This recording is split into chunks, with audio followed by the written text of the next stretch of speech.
detective sergeant. You're assigned to homicide detail. A vicious killer has taken the life of a 62-year-old woman. Suspicion points in only one direction. The murderer was heartless, cold-blooded.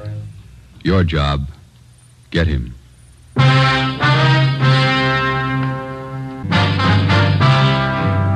Dragnet, the documented drama of an actual crime. For the next 30 minutes, in cooperation with the Los Angeles Police Department, you will travel step by step on the side of the law through an actual case from official police files. From beginning to end, from crime to punishment, Dragnet is the story of your police force in action. It was Saturday, November 5th. It was foggy in Los Angeles. We were working the day watch out of homicide. My partner's Ben Romero. The boss is Ed Backstrand, chief of detectives. My name's Friday. It was 3:35 p.m. when I got to room 42. Homicide.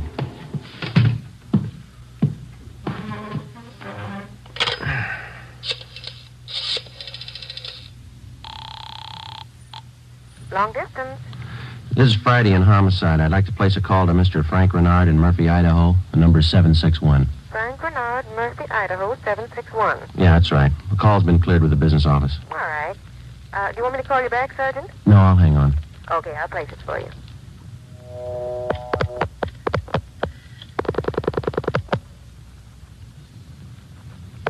Long distance? Long distance, Mr. Frank Renard, Murphy, Idaho. Murphy, 761. Thank you. New Haven, Connecticut.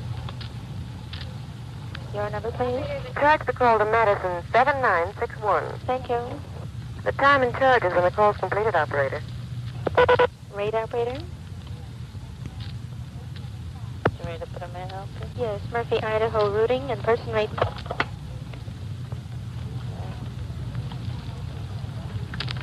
Tuesday, NAMPA, Napa. Hi. Operator, the number is 3. Boise.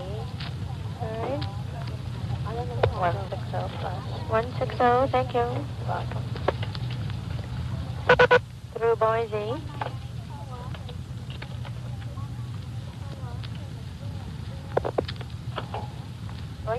I'm calling Napa.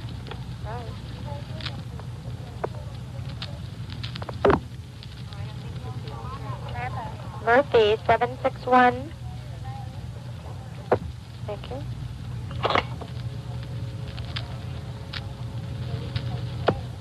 Keep ringing, 761. They're ringing the number, Sergeant. Okay, thanks.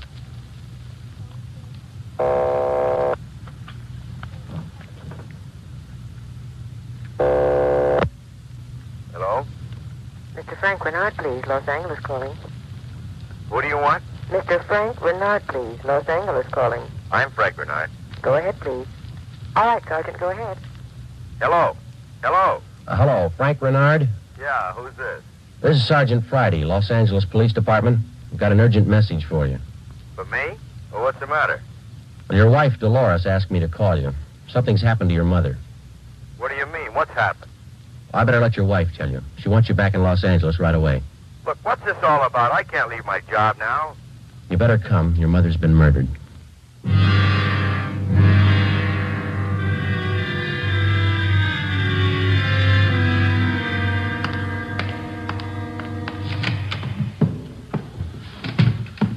Talk to the skipper, Joe. He's on his way in. That's good. Did you call my husband? Did you? He's flying down from Idaho tonight. Be here in the morning. You tell him about me? The trouble I'm in? I told him his mother was murdered. That's all I told him, Mrs. Renard. What am I going to say to Frank?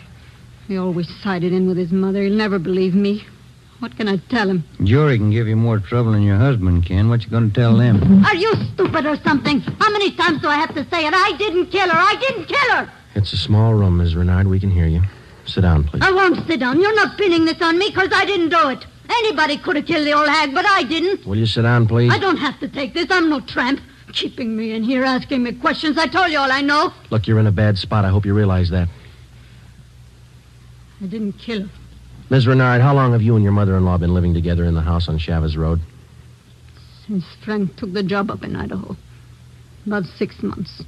He said it'd be better for me while he was away living with her. Your neighbors told us you didn't get along very well with your mother-in-law. That's right, I didn't. She hated me, I hated her. You used to fight with her, is that right? You hit her. Only a couple of times. She called me dirty names. I hit her. She pulled me by the hair. I hated her like everything. I didn't kill her. Once more, Ms. Renard, would you mind telling us how you spent your time since early this morning, where you went, what you did, everything? I told you already everything. Will you tell us again, please? I got up about 8:45. I had a cup of coffee and then I got dressed.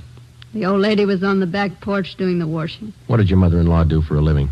I told you. She took in washing. After I got dressed, I left the house. About 10 minutes after 9, I went downtown to the dentist.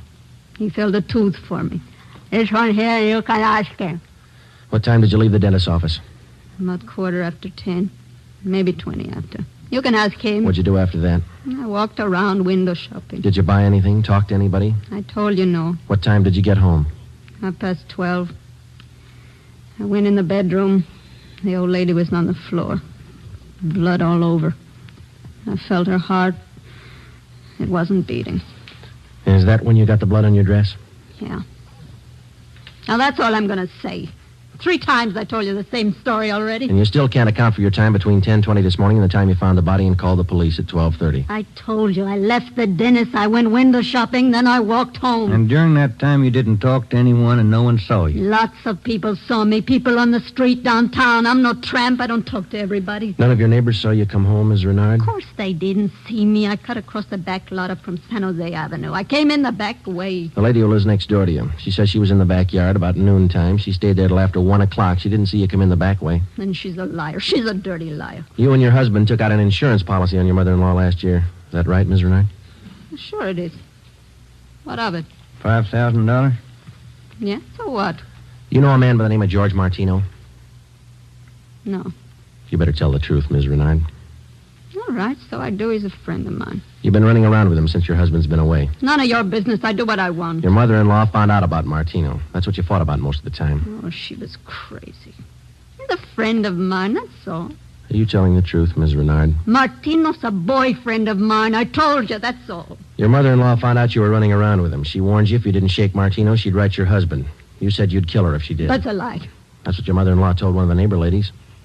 And I said it just to scare her. One night I was drinking. We had a fight. She was yapping at me all night. I said it just to scare her. But she wrote the letter anyway. And that's what she said. But I didn't kill her. You had the time, the motive, and the opportunity. It wasn't me. I didn't kill her. Interrogation room, Friday. This is Brennan, Joe. Yeah, Bill. Where are you? Santa Monica. Picked up George Martino.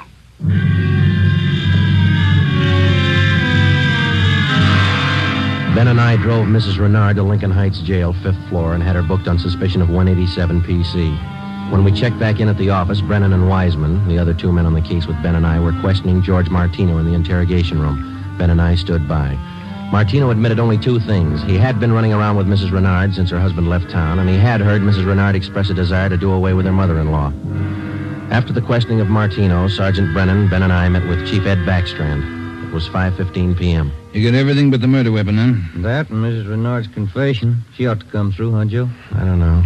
She's scared, but she's still got a smart mouth. What about Martino, Brennan? You think he had a hand in it? I don't think so. We spent most of the afternoon talking to him. He hasn't got the guts. We took a statement. And does he have an alibi? Solid. What was the cause of death? Strangulation, multiple fractures of the skull.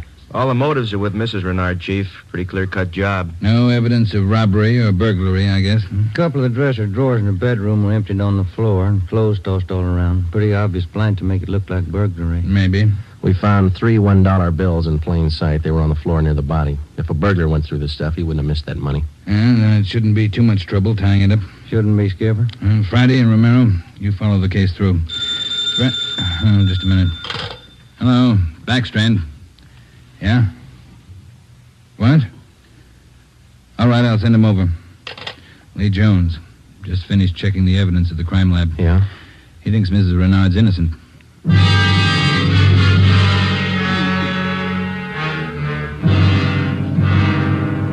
There they are, fellas. Facts don't lie. But she had every reason in the world to kill the old lady. In my book, she couldn't have killed her. All right, let's have it, Lee. How does the evidence add up? That's just it, Joe. It doesn't. Take a look. right. The dress Mrs. Renard was wearing when she found the body. That's it. Blood smears near the hem. 2 smears, that's all. Now, if she murdered her mother-in-law, there should be more blood on this dress. It shouldn't be smeared. How do you mean? First of all, the manner in which the old lady was killed. Head was battered in. Must have bled profusely. No question about that. All right, go ahead. Whoever murdered the old lady must have stains all over their clothes. Here's the important part. Because of the nature of the wound, it would have stained in drops, not smears. Well, how can you tell the difference? Maybe these are drop stains on her desk. They're not. I checked them with a microscope. Only the higher ribs of the cloth are stained. The smears, nothing else. But a drop forms its own definite drop pattern and permeates the cloth, soaks in. No signs of that on her dress. Not a one. Now, here's the silk scarf the old lady was strangled with. Yeah? Here's what I found in the knot tied in the scarf. A blonde hair, wavy. Old lady had dark hair. So does Miss Renard. So does her boyfriend. That's what I mean. This blonde hair is one of 2 things that didn't belong at that murder scene. What else you got? This here. What is it, Lee? Small piece of plastic from a gun butt, I'd say. See here? Crisscross surface and a little smooth area here. Yeah? The killer could have hit the old lady with the butt of a gun. And a piece of the stock could have chipped off like this, huh? Miss Renard doesn't own a gun. Neither did her mother-in-law. Well, where does that leave us? I don't know, Joe. There's the stuff. You can't disregard it. Maybe you can explain it. Yeah. How? Well, first prove this dress isn't the one Mrs. Renard was wearing this morning. Then find the dress she did wear. We know she wore this when the dentist identified it, and so did 2 of the neighbors. That's what I mean. The dress is too clean, doesn't belong. Yeah. This blonde hair, this piece of gun butt, they don't belong either. Well, then you think she's innocent. You're looking at the evidence. What do you think? 6 p.m. Saturday, November 5th. Ben and I went back to the office and met with Brennan, Wiseman, and Ed Backstrand. The open and shut case against Mrs. Renard was up in the air, but we still weren't sure that she was innocent of the murder of her mother-in-law. Ben and I drove to the Lincoln Heights jail and interviewed the suspect again. She agreed to submit to a lie detector test. We drove back to the office, contacted Sergeant Berger, the department's polygraph man, and set up a special test for the following day. The next morning, we met with Berger and formulated a list of key questions, and then we picked up Mrs. Renard and brought her to the 3rd floor of the Old City Jail building, the polygraph room. At 10:33 a.m., the test got underway. As usual, Sergeant Berger conducted the interview alone. Backstrand, Ben, and I waited outside. Well, how about Mrs. Renard's husband? Get in town yet? He's due in around noon, Skipper. Got a smoke? Yeah. Here you are, Ed.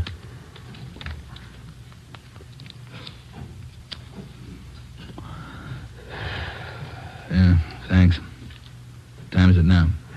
11:25. Here's Berger now. That's it, Ed. What'd you get?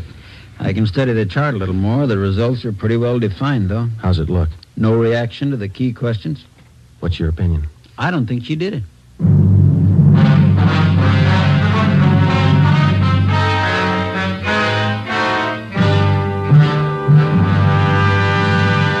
You are listening to Dragnet, authentic stories of your police force in action.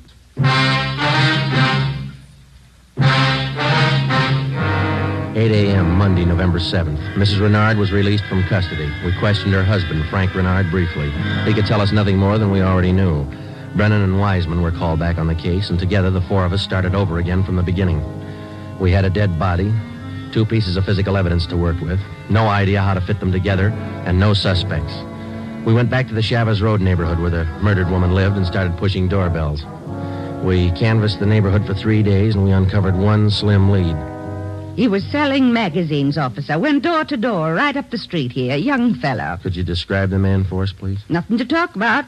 Pasty face, pimply complexion, blonde hair. 5:30 p.m. Wednesday, November the 9th. Ben and I met with Brennan and Wiseman in Ed Backstrand's office to compare notes. Together, we had more than a dozen reports of the magazine salesman's presence in the neighborhood just prior to the murder of Mrs. Renard's mother-in-law.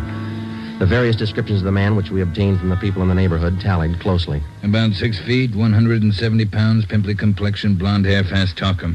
About 25 years old. As far as we know, Skipper, he was the only stranger in the neighborhood last Saturday morning. Only one that people remember, anyway. How close did you trace him to the Renard house? You got your list there, Brennan? Yeah. There you are. Thanks. Let's see. Well, he picked up his tracks down on Floresta Street, sold a couple of descriptions there, then he headed up Landers Avenue onto Chavez Road. Yeah. The Renards live at 2280 Chavez Road. That salesman talked to the woman at 2274 Chavez. That's 3 doors away from the Renards. When was he seen there? Let me see. Where is that, Brennan? Oh, on the 15-7 sheet, Joe. Didn't have enough room on the report. Oh, yeah, here it is. Mrs. John Rico, 2274 Chavez. The guy was there about 11:45 Saturday morning. Well, that puts him in the running. First time he ever showed in that neighborhood? First time, Skipper. Fresh kid, not a very good salesman. Here's the name of the company he's working for, the Harrison News Distributors. You check with them? No, they're closed for the night. We'll call them the first thing tomorrow. Good. Here's something else for you. I had a call from Frank Renard this afternoon. What'd he have to say? Seems in the excitement just after the murder, Mrs. Renard overlooked a couple of things. What's that? Well, they're missing a yellow table model radio. It was in the bedroom where the old lady was killed. Well, that ties in with a robbery motive, huh? Yeah, they're missing a ring, too. Belonged to Mrs. Renard. Topaz ring. Supposed to be worth a little money. But she didn't notice it was gone until today. That's right. You got the serial number on the radio? Yeah, right here. Okay, let's see. Yeah, Brennan, here we are. It's an Emerson model 511, 180,000, 277609. A lot of small radios in town. There's only one with that serial number on it. Track it down. A complete description of the Topaz ring and the serial numbers and description of the yellow table model radio were sent to the pawn shop detail. The information was then placed on the stolen property list and relayed to every pawn shop operator in the city. The next morning, Ben and I interviewed the manager of the Harrison News Distributing Company. There, the suspect had given his name as Sam Bricker. We checked out his home address. Turned out to be a gas station in North Hollywood. We took the suspect's job application blank with a specimen of his handwriting, and then we drove back to the office. Sam Bricker. We were unable to get a make on the name from the Record Bureau. We checked the cards on every known criminal who was cataloged in the oddity file as having a pimply complexion. None of them matched. That night, we got out an APB and a radiogram. The suspect's trail led from one salesman's job to the next. On his last job, he gave his name as Albert Berry. His address is 1430 Palo Alto Drive. That was in the Echo Lake District. Ben and I drove out to check it. 1428, 1430. There it is, Joe. Yeah. At least it's not a gas station, huh? Come on.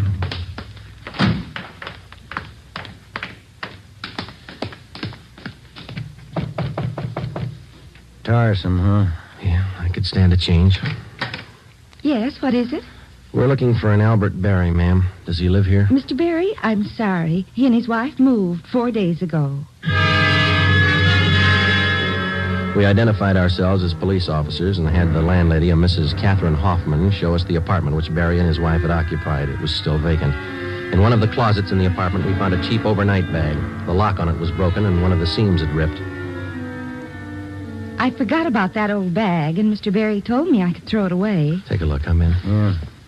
How long has Berry been married? Do you know, Mrs. Hoffman? No, I don't. But the way they acted, lovey-dovey all the time, I don't think they've been together long. Hey, Joe. Look, some kind of an identification tag. Yeah, let me see. Get it up here. It's a tool disc, it looks like, doesn't it? Jameson Larrabee, Pittsburgh, Pennsylvania. You're not after Mr. Berry, are you, officer? Yes, ma'am, we are. Did he leave a forwarding address? I wish he did. I'm holding 3 letters for Mrs. Berry in my apartment right now. May we see them, please? Certainly. Would you step this way, please? My apartment's just across the hall. Yes, ma'am. Would you like a bottle of beer or something? No, ma'am, thanks. Let's see. I thought I put... Yes, here they are. 3 of them, Sergeant. From her folks, I think. Mrs. Berry's from Fresno. Oh, that's good. You want to copy down this return address, ma'am? Yeah, go ahead. Okay. That's C.K. Ulrich, U-L-R-I-C-K. 525 North Lamona, Fresno. Yeah, I got it. There you are, Miss Hoffman. By the way, did the Berry say they'd call for their mail? Mrs. Berry did. That's why I'm holding on to it. All right. Just one more question. Do you remember if Mr. and Mrs. Berry had a radio? Yes, they did. A small one. Do you remember what brand it was? No, I don't. It had a yellow case. That's all I remember. Before we left, we called Ed Backstrand, and he had an immediate stakeout placed at the apartment house in case the Berrys returned to pick up their mail. Ben and I went back to the office and placed a call to the Pittsburgh Police Department. We gave them the description and the number of the tool disc which we'd found in Berry's old suitcase. They said they'd check with the Jameson Larrabee Company in the morning, and then they'd call us back. That night, Ben and I drove to Fresno and checked in at the police station up there. 2 officers were assigned to stake out the Ulrich home. We interviewed Mr. Ulrich, who identified himself as Albert Berry's father-in-law. He told us his daughter had married the murder suspect 8 months before, and he gave us pictures of Berry taken at the wedding. Ulrich told us that he'd catch a Santa Fe train out of Fresno the next morning. He wanted to be in Los Angeles to take his daughter home when Barry was apprehended. It was almost 2 a.m. when Ben and I left Fresno and started back for Los Angeles. We checked in at the office at 10 minutes past 8 the next morning. At 8:35, the call came through from the Pittsburgh Police Department. What did they say, Joe? It was a tool disc, all right. Jameson Larrabee Company, issued 18 months ago to one of their workers. They give a name? Albert Barry. 11 a.m. Monday, December the 5th. 1 month to the day since the 62-year-old woman had been beaten to death. The pictures of Barry and his wife, which had been taken at their wedding, were printed up in wholesale lots and distributed to all points. Mr. Ulrich, Barry's father-in-law, arrived in town and got himself a hotel room. We waited. There was no report from the stakeout at the apartment house. We checked back in at the office at 5 minutes to 1. I'll get it. Homicide, Friday. This is Mr. Ulrich, Sergeant. I just got a call from my wife in Fresno. I thought you'd want to know. What's that? The wife got a letter from Norma. They're living in South Pasadena, an apartment. You got the address there? Yes, sir. That's what the wife called about. It's 134 Norway Terrace. When was the letter mailed, do you know? Wife said it was postmarked December 3rd, day before yesterday. Get your coat on, Ulrich. We'll be right over. Ben and I picked up Mr. Ulrich at his hotel and drove to the South Pasadena address. Barry and his wife had the apartment on the top floor. Neither of them were at home. The landlord let us in with a pass key. In the bedroom, we found a small yellow radio. We checked the serial numbers. They matched. It was the same radio stolen from the Renard house. In the bedroom closet, we found 2 suitcases. We checked through them. Nothing in this one, Joe. Here we are. Look at these. What are they, Sergeant? Pair of plastic gun butts. Let's see, Joe. One of them's been chipped, see? Sergeant, somebody coming up the stairs. All right, let's get in the living room. Be quiet.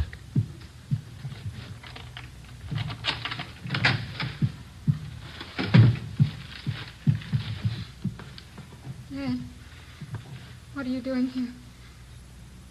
Who are these men? Police, Norma. They want Albert. He killed a woman. Dad. It's all right, Norma. It'll be all right. Did you know your husband killed a woman, Miss Barry? He just told me last Saturday. We've been running away for a month now. Moving all the time. I wanted to know why. So he told me. He said I was in it as much as he was. And I'm tired of running. Why did he kill her? Did he tell you that? He said he broke in the house. He didn't know anyone was home. The old woman was in the bedroom. She started to cry out. He had a gun. He hit her with it. Where's your husband now? I don't know. He said he'd come home for dinner. About 5. I bought the groceries. What time you got, Ben? 3:30. That ring you're wearing, Miss Barry, did your husband give you that? Yes, why? What kind of a stone is that? Topaz. Bert gave it to me. Why? Nothing. We'll wait. 5 o'clock came and went. Barry failed to show. 5:30. Ulrich started to get nervous. 6 o'clock. 6:30. No sign of Barry. I went to the window and kept an eye on the street below.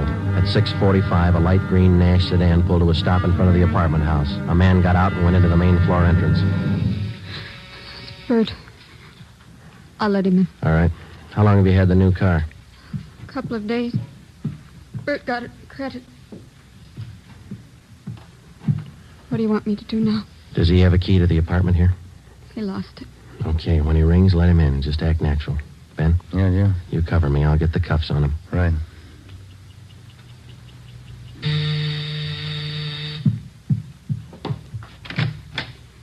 Hi, Bert. Look out, Joe! All right, drop it, Barry. Okay, Ben. Yeah, he's fast with a gun. Nice looking, isn't he, Sergeant? You'd never think he'd kill anybody. Come on, let's take him in. I love him. I still love him. But you're a cop. You wouldn't understand. That's right. I wouldn't understand. I'm a cop.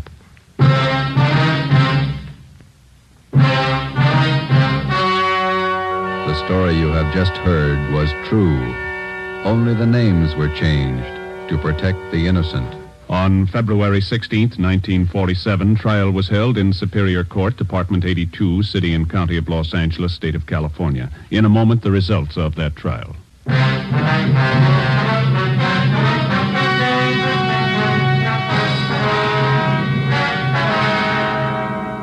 Albert Ralph Berry was tried and convicted of murder in the first degree. His wife, Norma Berry, was found innocent of the charge that she harbored a criminal. She was returned home with her father. Berry was executed in the lethal gas chamber at the state penitentiary.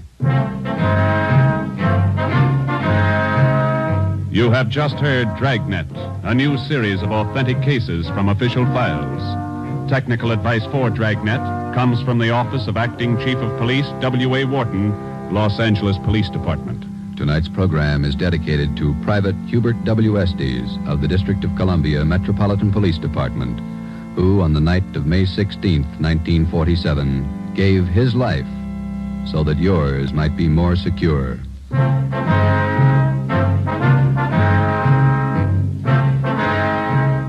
Fatima Cigarettes, best of long cigarettes, has brought you Dragnet, portion transcribed from Los Angeles.